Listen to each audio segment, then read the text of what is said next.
Hello everyone, welcome back to सरकारी नौकरी वाले बाबा। I am Dhananjay. आज मैं आपके लिए एसएससी सीजीएल 2020 के टीयर 2 और टीयर 3 में आप कितना सेफ स्कोर करें जिससे आप फाइनली सेलेक्ट हो जाएं, क्योंकि आप सभी जैसे ही आपका टीयर 1 का रिजल्ट आया है आप सभी ज़ोरों शोरों से तैयारी में लग गए हैं, मॉक टेस्ट लगा रहे हैं, मैथ इंग्लिश की तैयारी कर रहे हैं, लेकिन कहीं ना कहीं आपके मन में अभी भी डाउट आता है, क्योंकि लास्ट ईयर्स के जो भी आपके कट ऑफ गए वो बहुत ही ज़्यादा गए हैं, जिससे आप अभी भी डाउट में हैं कि यार कितना पढ़ा जाए, कितना मेहनत करी जाए जिससे हम फाइनली जो है वो सेलेक्ट हो जाए। तो आज मैं आपको जितने भी आपके प्रीवियस ईयर्स के कट ऑफ थे उनका पूरा आपको डेटा ला के मैं आपको पूरा एक एक चीज़ समझाऊंगा, और साथ ही साथ मैं सेफ़ स्कोर आपके लिए बताऊंगा कि आपके लिए सेफ़ स्कोर कितना है। तो मेक श्योर आप इस वीडियो को बहुत ही ध्यान से देखिएगा। अगर आपको कोई भी डाउट हो तो आप मुझे कमेंट सेक्शन में लिख के पूछ सकते हैं। साथ ही साथ मैं इस चैनल पे बहुत सी अपडेट्स आपके लिए लाता हूं, तो मेक श्योर आप इस चैनल को सब्सक्राइब और बेल नोटिफिकेशन को ऑन करना मत भूलिएगा, क्योंकि आपको बहुत सी ऐसी अपडेट्स हैं जो आपको तैयारी के साथ साथ आपको मिलनी ही चाहिए। तो आपको सिर्फ अपनी तैयारी में फोकस करना है। बाकी आप यूट्यूब खोल के आप सब्सक्रिप्शन में जैसे ही जाएंगे तो ऑलरेडी आपको वहाँ पे मेरी अपडेट्स मिलेंगी, अगर आपने बेल नोटिफिकेशन ऑन किया है तो मेक श्योर आप ऑन ज़रूर करें, जिससे आपका जो टाइम है वो आपका बर्बाद ना हो, वेस्ट ना हो। ठीक है, तो सबसे पहले हम चलते हैं भाई 2020 के सेफ स्कोर की तरफ। लेकिन इसके पहले मैं बता दूं कि इसमें मैंने आपको 2019 का एक्सपेक्टेड कट ऑफ भी बताया है। हालांकि अभी जो 2019 का जो रिज़ल्ट है वो फाइनली बन के तैयार हो चुका है, आरटीआई में एसएससी ने बताया है। तो अभी जो डेट है वो अभी अप्रैल की दी गई है कोर्ट की, तो लगभग आशा कर सकते हैं कि मई या जून में आपका रिज़ल्ट जो है वो आ जाए, क्योंकि जैसे ही कोर्ट का ऑर्डर आएगा वैसे ही एसएससी जो है वो रिज़ल्ट जो है वो आउट कर देगी। ठीक है, तो चलिए चलते हैं वीडियो की तरफ। अब 2019 का रिज़ल्ट जब आना होगा तो आएगा, लेकिन अभी आपको 2020 की ज़ोरों शोरों से तैयारी करनी है, क्योंकि आप में से बहुत से ऐसे स्टूडेंट हैं जिनका 2021 में सिलेक्शन पक्का है। तो वो भी कोशिश करें कि 2020 में वो एक्स्ट्रा कुछ भी जो इंटरव्यू वाली जो पोस्ट है आपकी, मतलब जो भी लेवल 7 की पोस्ट है मिनिस्ट्री या इंस्पेक्टर की, उसके लिए आप तैयार हो सके 2020 में आपको वो सारी पोस्टें जो है मिल जाएं। तो चलते हैं सबसे पहले अपने कट ऑफ की तरफ। तो यहाँ पर मैं आपको, जैसा कि आप देख रहे हैं कि ये प्री का कट ऑफ है। अब आप ये सोच रहे होंगे कि यार ये प्री का कट ऑफ क्यों दिया है। प्री का कट ऑफ मैंने इस वजह से आपको लिया हुआ है क्योंकि प्री के कट ऑफ से ही आपका टीयर 2 और टीयर 3 का स्कोर आपका देखा जाएगा कि आपका सेफ स्कोर क्या होगा। क्योंकि अभी आप देखिएगा, मैं एक एक चीज़ आपको पूरा बताऊंगा। जैसे यहाँ पे 2016 में सबसे पहली बार आपका ऑनलाइन जो एग्ज़ाम था वो आपका चालू हुआ था, और ये एग्ज़ाम जो है 2016 और 17 का सिफी ने कंडक्ट कराया था, और कहीं ना कहीं बड़े पैमाने पर 2017 में आपकी धांधली भी बहुत ज़्यादा हुई थी, जिससे बहुत सारे लड़कों ने स्ट्राइक भी किया था कि कैंसिल करो एग्ज़ाम, लेकिन हो नहीं पाया था, जिसके कारण से जो कट ऑफ थी वो वेरी करी थी। अभी मैं बताता हूँ एक एक करके। तो पहले हम बात करते हैं 2016 की। तो यूआर का 137, ओबीसी का 125, एससी का 114, एसटी का 103, एडब्ल्यूएस का आपका था नहीं उस टाइम। टोटल बच्चे जो थे वो 1,49,318 थे। ठीक है, यहाँ पे जो बच्चे होते हैं वो टोटल वैकेंसी का लगभग 15 गुना जो होते हैं वो टीयर 2 में लिए जाते हैं। उसके बाद फिर टीयर 3 में आपके टीयर 2 कट ऑफ और टीयर 3 में आपके जो बच्चे आते हैं वो एग्ज़ाम देते हैं।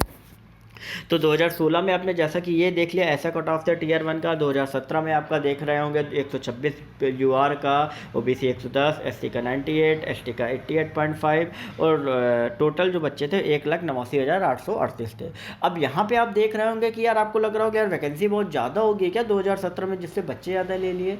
ऐसा कुछ भी नहीं था। प्री में आपका हुआ क्या था, पहले कट ऑफ गई थी 134, फिर बाद के बहुत लड़कों ने स्ट्राइक किया कि चीटिंग हुई है, और हालांकि चीटिंग भी हुई थी, जिसके कारण से फिर बाद के रिवाइज करके 126 कट ऑफ किया गया, जिससे लगभग 30 से 40 हज़ार बच्चे जो थे वो आपके टीयर 2 और टीयर 3 में बैठ गए थे। ठीक है, अब बात करते हैं टीयर फर्स्ट की 2018 की। अब 2018 में हुआ क्या था कि जैसे ही लड़कों ने 2017 में स्ट्राइक किया, सीफी का टेंडर ख़त्म हुआ, फिर टीसीएस को ये टेंडर दिया गया था एग्ज़ाम कराने के लिए। तो टीसीएस ने 2018 से कमान संभाली और एग्ज़ाम कराया 2019 में, मई 2019 में। तो सबसे पहली जो कट ऑफ थी वो यूआर की 137 थी, ओबीसी की 131, एससी की 111, एससी की एसटी की 103 और टोटल बच्चे 1,50,396 थे। ठीक है। और नॉर्मलाइजेशन का जो स्टार्टिंग हुई थी वो 2018 से ही हुई थी, क्योंकि 2016-17 में बहुत से ऐसे लड़के थे जिन्होंने ये कहा था कि भाई पेपर कुछ शिफ्ट के आसान आ रहा है, कुछ में टफ आ रहा है, जिससे नॉर्मलाइजेशन की शुरुआत हुई। और जैसे ही ये नॉर्मलाइजेशन की शुरुआत हुई, अब देखिएगा कि टीयर 2 का मैंने क्यों टीयर 1 का मैंने बताया टीयर 2 के लिए, क्योंकि नॉर्मलाइजेशन का इफ़ेक्ट आपका प्री में बहुत ज़्यादा आया था, जिससे बहुत सारे लड़कों को बेनिफिट हुआ और जो टीयर 2 और टीयर 3 की कट ऑफ थी वो बहुत ही ज़्यादा हाई गई थी। ठीक है। अब 2019 की बात करें तो 2019 में आप देख लीजिए नॉर्मलाइजेशन बहुत पीक लेवल पे गया था। 2018 में तो लगभग 33 से 35 नंबर मैक्सिमम मिले थे लड़कों को, लेकिन 2019 की हम बात करें तो मैं खुद अपनी बात बताऊं कि मुझे 42 मार्क्स मिले थे, आप खुद समझिए। तो ओवरऑल जो मैक्सिमम गया था वो 42 से 44 गया, तो लगभग सबके बड़े थे। मिनिमम जो था आपका लगभग 10 से 12 नंबर था और मैक्सिमम 42 से 44, किसी के कम नहीं हुए थे, लगभग सबके बड़े थे। किसी के 200 से ऊपर है, 240 से है, किसी के 212 है, ऐसे कर करके बहुत से स्टूडेंट के ज़्यादा मार्क्स आए थे, जिससे 2019 में भी कट ऑफ बढ़ने के आसार। अभी मैं 2019 की भी एक्सपेक्टेड कट ऑफ मैं बताऊंगा इस चैनल पे। तो 2019 में आपका यूआर का 147, आपका ओबीसी का 135, एससी का 115, एसटी का 104 और ईडब्ल्यूएस का 135, टोटल बच्चे 1,25,000। अब ये क्यों हुए? क्योंकि 2019 में सीटें जो हैं वो आपकी कम हैं। 2019 में लगभग अभी तक जो सीटें हैं, जैसा कि मैंने देखा है, आपका 8500 कुछ वैकेंसी आई थिंक मेरे हिसाब से। तो जिस कारण से जो बच्चे हैं वो लगभग 1,25,000 के करीब लिए गए हैं। ठीक है। बात करते हैं हम 2020 के। देखिए 2020 में जैसे ही टीसीएस ने लिया तो 2018 में 19 में नॉर्मलाइजेशन का इफेक्ट पड़ा, लेकिन 2020 में बिल्कुल एकदम अच्छे तरीके से एग्ज़ाम कराया गया। पेपर भी अच्छे स्टैंडर्ड का था और कट ऑफ भी आप देखिए 132 आ गई। मतलब सारे जब से ऑनलाइन एग्ज़ाम हुआ है उसके बाद से ये कट ऑफ आई। देखिए यहाँ पर तो आपका कट ऑफ तो लोगों ने स्ट्राइक किया था, जिस कारण से बच्चे भी ज़्यादा हुए, कट ऑफ कम हुई। लेकिन असल में जो पहली बार कट ऑफ 2020 में सही तरीके से कम हुई, यहाँ पे नॉर्मलाइजेशन जो था वो बहुत ही अच्छे तरीके से किया गया और यहाँ पे मैक्सिमम जो मार्क्स बढ़े हैं वो 20 से 21 मार्क्स मैक्सिमम बढ़े हैं और मिनिमम 2.5 से 5 बढ़े हैं, किसी किसी के कम भी हुए हैं। तो बड़े पीक लेवल पे आपका नॉर्मलाइजेशन नहीं हुआ, बहुत ही पेपर का स्टैंडर्ड अच्छा था, जिससे नॉर्मलाइजेशन जो है वो आपका ज़्यादा नहीं हो पाया। ठीक है। तो आपका 132 था यूआर का, ओबीसी का 119, एसटी का 100, एसटी का 93, ईडब्ल्यूएस का 109 और टोटल बच्चे जो थे वो 1,14,135 बच्चे थे। ठीक है। तो देखिए आप बच्चे कम हुए लेकिन कट ऑफ जो है वो आपकी कम है। ऐसा नहीं हुआ कि बच्चे कम होने के बाद कट ऑफ जो थी बहुत हाई गई। तो कहीं ना कहीं टीसीएस ने बहुत ही अच्छा काम किया। जो पेपर थे, ठीक है, उनमें नॉर्मलाइजेशन जो था वो बहुत ही अच्छा किया। यहाँ पर आपको एक और चीज़ मैं बता दूं कि 2020 सीजीएल 2020 के स्टूडेंट के लिए एक और बेनिफिट है कि भैया जो टीयर 2 होगा वो इनका एक ही दिन में कंडक्ट कराया जाएगा, क्योंकि बच्चे जो है वो कम हैं और एक दिन में कंडक्ट कराने का मतलब ये हुआ कि आपकी जो तैयारी है वो ऑल इंडिया लेवल है, जितने बच्चे उस दिन पेपर दे रहे हैं उनके बराबर है। जो टॉप करेंगे ना उनके बराबर होनी चाहिए आपकी तैयारी। तो ये मत समझिए कि मेरा टफ आएगा उनका टफ आएगा। आपका जितना जो आप शिकायत करते थे या कहते थे कुछ लोग कि नहीं जो अगली शिफ्ट वाले का है उसका आसान आया है, मेरा टफ आया है, तो ये आपको कहने का मौका ही नहीं मिलेगा। तो अभी मेन आपको अपने ऊपर फोकस करने की ज़रूरत है, तैयारी करने की ज़रूरत है। क्योंकि एक चीज़ ध्यान के चले, जैसे पहले होता था 2013-14 में आपका एक ही दिन में मेंस होता था, वैसे अभी भी हो रहा है। तो कहीं ना कहीं जो 2020 की फाइनल कट ऑफ है वो आपकी कम जाएगी बाकी सारे जो अभी तक ऑनलाइन एग्जाम कंडक्ट हुए हैं उनसे। आप ये मैं लिख के दे रहा हूँ, आप ये चीज़ नोट कर लीजिए और देख लीजिए आप चाहे तो। ठीक है। तो फिर हम आगे चलते हैं अपने जो 2020 का सेफ स्कोर की तरफ। तो सबसे पहले एक चीज़ मैं बता दूं कि आपके जो टोटल बच्चे सेलेक्ट हुए हैं यूआर स्टैंडर्ड पे 20,572 और इनमें से 132 जो कट ऑफ है उसके ऊपर ही ये सारे बच्चों के मार्क्स हैं। ठीक है, अब यहाँ पे मैंने लिखा हुआ एक 19,684 और 20,572, तो ये 19,684 ऐसे स्टूडेंट हैं जिन्होंने 132 के ऊपर स्कोर किया, मतलब जिन्होंने जनरल की कट ऑफ जो है वो पार की है। तो भैया जितने ओबीसी के स्टूडेंट ऐसे हैं, कैसे, जिन्होंने ओबीसी का क्राइटेरिया, मतलब जो ओबीसी के 119 कट ऑफ है, ठीक है, तो जिन्होंने ओबीसी के 119 के ऊपर जो सेलेक्ट है, जिनके 119 के ऊपर मार्क्स है, तो भैया वो अगर ओबीसी वालों को ही बीट करना है, उनको जिनके 132 प्लस है, जिन्होंने यूआर का कट ऑफ क्रॉस किया है, तो उनको 119 से 132 के जो नंबर होंगे वो उनको टीयर 2 और टीयर 3 में कवर अप करने होंगे। तो भैया ओबीसी वालों बहुत ही अच्छे से जान कर लीजिए कि भैया अगर आपको सेलेक्ट होना है तो आपको आप ही के जो कैटेगरी के लोग हैं उनसे आपको फाइट करना होगा, क्योंकि अगर उनका फाइनल में अगर वो यूआर की कट ऑफ में नहीं सेलेक्ट हो पाते तो भैया वो आपकी सीट ओबीसी की सीट कवर करेंगे। तो ओबीसी वालों आपको अगर सेलेक्ट होना है, जिन्होंने ओबीसी का कट ऑफ पास किया है, तो उनको एक्स्ट्रा मेहनत करनी होगी बाकी बच्चों से। तो सेम यही बात करते हैं एससी की। तो एससी में भी आपका 3275 बच्चे ऐसे हैं जिन्होंने यूआर के उसमें एक्स्ट्रा 132 मार्क्स के ऊपर क्वालिफाई किया है। तो जितने भी स्टूडेंट हैं उनको एक्स्ट्रा मेहनत करनी पड़ेगी, सेम जैसे मैंने ओबीसी का समझाया है, एससी वालों को भी यही पैटर्न सेम फॉलो करना है। ठीक है, अगर एससी की ऐसी कैटेगरी की वैकेंसी में सेलेक्ट होना चाहते हैं तो ठीक है। अब हम नेक्स्ट हम बात करते हैं कि भैया एसटी कैटेगरी। तो एसटी में भी आपके कम बच्चे हैं, ठीक है, तो एसटी भी कोशिश करें कि ज़्यादा से ज़्यादा मार्क्स लाने की कोशिश करें टीयर 2 और टीयर 3 में जो उनका एवरेज है।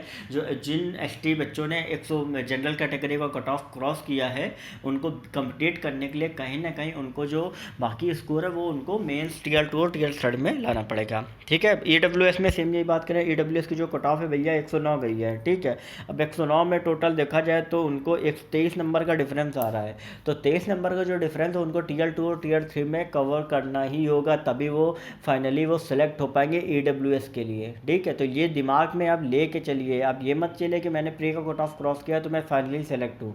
ये लेके चलेंगे तभी आप आगे क्रॉस कर पाएंगे, ये आप ध्यान रखिए। ठीक है, तो सबसे पहले चलते हैं कि भैया जो सेव स्कोर बताने से पहले हम बात कर लेते हैं कुछ और चीज़ों के बारे में कि भैया जो फाइनल कट ऑफ रही है वो कैसी क्या रही है, तभी आपको पता चलेगा, तभी मैं आपको सेव स्कोर अच्छे से समझा पाऊंगा। डायरेक्ट मैं बता देता तो आपको समझ में उतना ना आता, आप ये कहते हैं अरे ये तो गलत सेव स्कोर है। इस वजह से ये सारी चीज़ें स्टेप बाय स्टेप मैंने आपको समझाई, और हर कैटेगरी वाइज मैं आपको ये चीज़ बता रहा हूँ। जितने भी कैटेगरी के स्टूडेंट हैं प्लीज़ आप ध्यान से इस चीज़ को समझिएगा।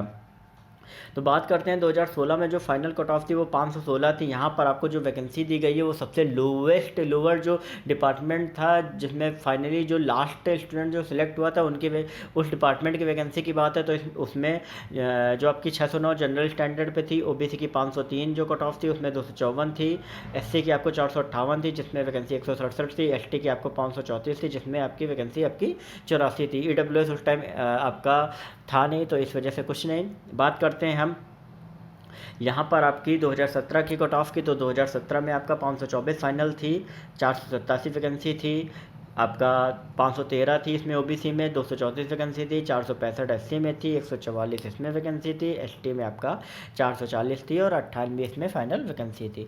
अब देखिए 2016 से 2017 में, जबकि 2016 में जो कट ऑफ थी वो आपकी 137 गई थी, 2017 में 126 थी। देखिए 126 नहीं थी, वो बच्चे ज़बरदस्ती बढ़ाए थे उन्होंने ये दिखाने के लिए कि चीटिंग नहीं हुई है आयोग ने। ठीक है, तो हालांकि कट ऑफ जो थी वो ऑलरेडी उसी में वेरी करी थी जिससे 8 नंबर का एवरेज एक डिफरेंस आया था। लेकिन एक चीज़ यहाँ पे और देखिए कि 2016 में जो वैकेंसी थी वो 10,661 वैकेंसी थी, जैसा कि आप देख रहे हैं। 17 में आपकी कम हुई थी, लेकिन यही अगर 17 में 8120 अगर वैकेंसी होती तो यही जो 17 का कट ऑफ है वो आपका 2016 के कंपैरिजन में कम जाता है, यही कट ऑफ आपका 505 के करीब जाता है, क्योंकि 3000 वैकेंसी का आपका ओवरऑल डिफरेंस जो है वो यहाँ पे नहीं 2000 का डिफरेंस आपको देखने को लगभग आपको मिल रहा है। ठीक है, यही कारण कट ऑफ जो है वो सिर्फ 8 मार्क्स ही उठी है। 2018 की बात करें भाई, 2018 में नॉर्मलाइजेशन इंट्रोड्यूस हुआ और उसके बाद से कट ऑफ तो एकदम से बढ़ गई। क्यों बढ़ी? क्योंकि प्री में नॉर्मलाइजेशन एकदम, मेंस में उतना नहीं हो पाया जितना प्री में लोगों को मार्क्स मिले, और जिसके कारण से कट ऑफ जो है वो ज़्यादा वेरी नहीं करी, लगभग 22 मार्क्स वेरी करी। और जैसा कि आप देख रहे हैं कि वैकेंसी भी भाई 2018 में ज़्यादा थी, जिसके कारण से यूआर की जो कट ऑफ थी 546 गई, 47 वैकेंसी थी, 527 की 26 वैकेंसी थी, 478 12 वैकेंसी थी, और 452 81 वैकेंसी थी, ये पूरा कैटेगरी वाइज। ठीक है, तो ओवरऑल 2018 में भी आप देख रहे होंगे कि वैकेंसी ज़्यादा थी, लेकिन नॉर्मलाइजेशन की वजह से कट ऑफ जो है वो आपकी हाई गई थी। अब बात करते हैं 2019 में। अब 2019 में तो कट ऑफ की तो बात ही अलग हो गई, क्योंकि मैंने आपको खुद बताया कि लगभग 42 मार्क्स प्री में मिले थे। जिन स्टूडेंट के मार्क्स जो एक रॉ स्कोर भी अगर 160 होगा, अगर उनको 20-30 भी मिल गए होंगे, मेरी नज़र में मेरा एक कजिन है उसके 160 थे और उसके 182 हो गए थे। आप खुद अंदाज़ा लगाए कि 182 मार्क्स हो गए हैं। अगर वो 300 या 320 मार्क्स भी ले आते हो, फिर उसके बाद 50 या 60 मार्क्स ले आते हैं, तो ऑलरेडी कहीं ना कहीं मार्क्स जो हैं वो ज़्यादा हो जाएंगे। तो ऐसे बहुत से कैंडिडेट हैं जिसके कारण से जो 2019 की कट ऑफ मैंने आपको एक्सपेक्टेड अभी बता रहा हूँ वो ज़्यादा जाएगी ही जाएगी, आप अभी लिख लीजिए। और बहुत से ऐसे लोग हैं जिनके अच्छे मार्क्स आए भी होंगे, आप नहीं तो आप जो भी 2019 के लोग जिन्होंने पेपर दिए उनसे पूछिए। तो यहाँ पे यूआर की जो एक्सपेक्टेड जा सकती है लोवेस्ट 562, ओबीसी की 558, एससी की 535, एसटी की 518, ईडब्ल्यूएस की आपकी 552। इन 3 सालों में ईडब्ल्यूएस नहीं आया था, 2019 में अनाउंस किया गया, जिससे ईडब्ल्यूएस की वैकेंसी अलग से आई थी। 552 इसकी कट ऑफ जो है वो जाएगी। 2019 में मैं वैकेंसी भी बता दूं, क्योंकि वैकेंसी भी 2018 के कंपैरिजन में कम है, 8582 टोटल वैकेंसी है, जिसके कारण से कट ऑफ जो है वो आपकी हाई जाएगी। 2019 में अभी कोर्ट केस चल रहा है, रिजल्ट बाकायदा बना हुआ है, लेकिन कोर्ट केस की वजह से रुका हुआ है, तो इसका जो रिजल्ट है वो लगभग मई या जून में आ सकता है, जैसा कि आसार है, क्योंकि जो डेट दी है अभी वो अप्रैल की डेट है। अब देखो आगे की अगर डेट बढ़ती है तो हो सकता है कि और खिंच सकता है रिजल्ट, लेकिन अगर नहीं बढ़ती है तो आपका रिजल्ट जो है वो मई जून में आ जाएगा, क्योंकि ऑलरेडी रिजल्ट बन के तैयार हो चुका है, ये आरटीआई में आयोग ने बताया है। ठीक है, तो यहाँ से आप कहीं ना कहीं अंदाज़ा लगा लिया होगा। अब 2020 की अब बात करते हैं, जिस पे ये टॉपिक पूरा डिस्कशन, इस टॉपिक पे पूरा डिस्कशन हो रहा है। तो भैया 2020 में आपने देखा नॉर्मलाइजेशन भी कम हुआ, कट ऑफ भी कम गई, और भैया वैकेंसी जो है वो अभी आपकी 7913 है। तो अभी भी वैकेंसी लगभग आपकी 200 से 300 बढ़ के आपकी लगभग 8300 के करीब वैकेंसी हो जाएगी। और 8300 के करीब वैकेंसी होने का मतलब ये कि प्री का कट ऑफ अगर इतना कम गया है, 10 से 15 नंबर, नॉर्मलाइजेशन इतना नहीं हुआ, तो भैया मेंस का जो कट ऑफ है वो आपका ऑलरेडी कम हो ही जाएगा। तो आपके लिए अभी मैं सेफ स्कोर बताता हूँ, हर कैटेगरी वाइज आपको कितना स्कोर करना है, मॉक टेस्ट में आपको कितने लाने हैं। तो यहाँ पर आपको इंग्लिश में 165 आपको लाने हैं जनरल कैटेगरी के लिए। अगर आप मैथ के लिए आपको 175 से 180 लाने हैं। आप चाहो तो दोनों में मिक्स करके ला सकते हो, लेकिन आपको 340 नंबर से हर हाल में ऊपर लाने, नहीं तो 340 लाने कम लाए। आपका सिलेक्शन रुक सकता है, हो भी सकता है, लेकिन मैं कंफर्म नहीं बता सकता हूँ। अगर 340 ऊपर आप मार्क्स लाते हैं इंग्लिश और मैथ्स में, तो आप फाइनली सेलेक्ट हो जाएंगे, तो आपको कोई ना कोई पोस्ट हर हाल में मिल जाएगी। टीयर 3 में आपका 55 आपका हर हाल में लाने चाहिए। ओबीसी की बात करें, चाहे यूआर की, टीयर 3 में आपका 55 हर हाल में आने चाहिए। और ईडब्ल्यूएस के लिए भी मैं बात करूं कि ईडब्ल्यूएस के लिए भी टीयर 3 में 55 होना चाहिए। अगर इसके ऊपर आते हैं वो आपके एक एडिशन में हो जाएगा कि आपको अलग से फिर एक्स्ट्रा पोस्ट आपको कौन सी चाहिए। ठीक है, लेकिन एक ये मिनिमम हम क्राइटेरिया की बात कर रहे हैं यूआर स्टैंडर्ड के लिए। अब यहीं पे ओबीसी के लिए मैं बता दूं कि ओबीसी के लिए ज़्यादा डिफरेंस नहीं है। इंग्लिश में आपका 165 आने ही चाहिए, नहीं तो 160 से 165 के बीच वेरी करना चाहिए। ठीक है, 160 से 165 के बीच वेरी करना चाहिए। और मैथ में आपका लगभग 170 से 175 के बीच वेरी करना चाहिए, जिससे आपका जो बात करें कि आपका 330 के ऊपर मैथ और इंग्लिश को मिला के होना चाहिए ओबीसी के लिए। ठीक है, ओबीसी के लिए, और टीयर 3 के लिए मैंने ऑलरेडी बता दिया है। ठीक है, तो ये जो एक मिनिमम सेफ स्कोर है आपके लिए, और कोशिश करें कि आप जो भी टेस्ट सीरीज लगाएं, जो भी आप, तो उसमें आपका जो मैथ और इंग्लिश में ओवरऑल 340 के ऊपर आए। अगर आप जनरल से हैं, अगर आप ओबीसी से हैं, तो आप 330 के ऊपर लाएं। ठीक है, बात करते हैं ईडब्ल्यूएस की। ओबीसी में बता चुका हूँ अभी। ईडब्ल्यूएस के लिए इंग्लिश में 165, मैथ में 160, टोटल 325 नंबर आने चाहिए, और मैं आपको बता चुका हूँ जैसा कि टीयर थर्ड में आपका 55 आने चाहिए, तो ये मिनिमम है आपका। इसके ऊपर कोशिश करिए, जो भी AWS से बिलोंग करते हैं वो इससे ऊपर मार्क्स अपनी टेस्ट सीरीज में लाने की कोशिश करें। नहीं आ रहे हैं तो और ज़्यादा मेहनत करें, पढ़ाई करें, मैथ में ज़्यादा फोकस करें, क्योंकि मैथ आपकी कैलकुलेटिव आती है, जिससे मैथ में बहुत सारे लोगों को प्रॉब्लम होती है। आप मैथ का जो कैलकुलेशन है उसको थोड़ा सा शॉर्ट करने की कोशिश करें, जिससे मैथ में आपके मार्क्स जो है वो इंक्रीज हो पाए। ओबीसी में मैंने आपको बताया कि ओबीसी के फाइनल कट ऑफ में आपका ज़्यादा डिफरेंस नहीं होगा यूआर से, बस ज़्यादा से ज़्यादा 2 से 3 मार्क्स, नहीं तो हो सकता है कि 5 से 6 मार्क्स का डिफरेंस, तो इससे ज़्यादा डिफरेंस बिल्कुल भी देखने को नहीं मिलेगा। फाइनल कट ऑफ में ना हो तो आप लास्ट ईयर का जो कट ऑफ मैंने अभी डिस्कशन किया उस पर आप देख सकते हो, ठीक है। बात करते हैं भैया एससी के, तो एससी की आपका जो इंग्लिश का स्कोर 150 होना चाहिए, मैथ का 155 होना चाहिए, टीयर थर्ड का 50 होना चाहिए, ओवरऑल 305 प्री में मैथ और इंग्लिश को मिला के होना चाहिए, और टीयर थर्ड में आपका 50 होना ही चाहिए हर हाल में। बात करते हैं हम एसटी की, तो एसटी के लिए आपका इंग्लिश में 140, मैथ में 140, टीयर थर्ड में 50, तो ओवरऑल आपका मैथ और इंग्लिश मिला के 290 और टीयर थर्ड में आपका 50, मतलब ओवरऑल 340 नंबर टीयर टू और टीयर थर्ड में होने चाहिए अगर आप एसटी कैटेगरी से बिलोंग करते हैं। टीयर टू और टीयर थर्ड मिला के मैं बता रहा हूँ ओवरऑल, ठीक है। तो यही एक सेफ स्कोर है हर कैटेगरी वाइज। अगर आप फाइनल लिस्ट में अगर आप चाहते हो कि आपका नाम हो, तो अभी से आप लग जाइए, जुट जाइए, तैयारी करिए, अभी आपके पास बहुत टाइम है। और जब आपके अगर आपका जो भी एडमिट कार्ड या कुछ भी अगर अपडेट आती है इसके बारे में, तो मैं आपको इस चैनल में हर एक अपडेट में अवेलेबल कराऊंगा। चाहे आप एसएससी सीजीएल 2019 के स्टूडेंट हो, चाहे 2020 के स्टूडेंट हो, चाहे 21 के हो, आपको हर एक अपडेट इस चैनल पे मिलेगी। चाहे आप DSSB की तैयारी कर रहे हो, चाहे आप स्टेनो की हो, CHSL की हो, आपको हर चीज़ आपको यहाँ पर मिलेगी। तो आप ध्यान से इस चैनल को सब्सक्राइब जरूर करें, साथ ही साथ बेल नोटिफिकेशन दबाना मत भूलें, क्योंकि बेल नोटिफिकेशन से आपको सब्सक्रिप्शन में आप जैसे ही जाएंगे यूट्यूब खोल के, वहाँ पे आपको नोटिफिकेशन मिल ही जाएगा अगर आपने दबाया है तो मेक श्योर आप इस वीडियो को लाइक ज़रूर करें, क्योंकि अगर आप लाइक करेंगे तो कहीं ना कहीं इस वीडियो को और भी ज़्यादा लोग हैं जिनसे शेयर हो सकेगा, ठीक है। तो आप अभी से तैयारी में लग जाए। So best of luck for your next exam, और मैं चाहता हूँ कि आप फाइनली सेलेक्ट हो, आप जितने भी स्टूडेंट हो आप सेलेक्ट हो, मैं यही आशा करता हूँ।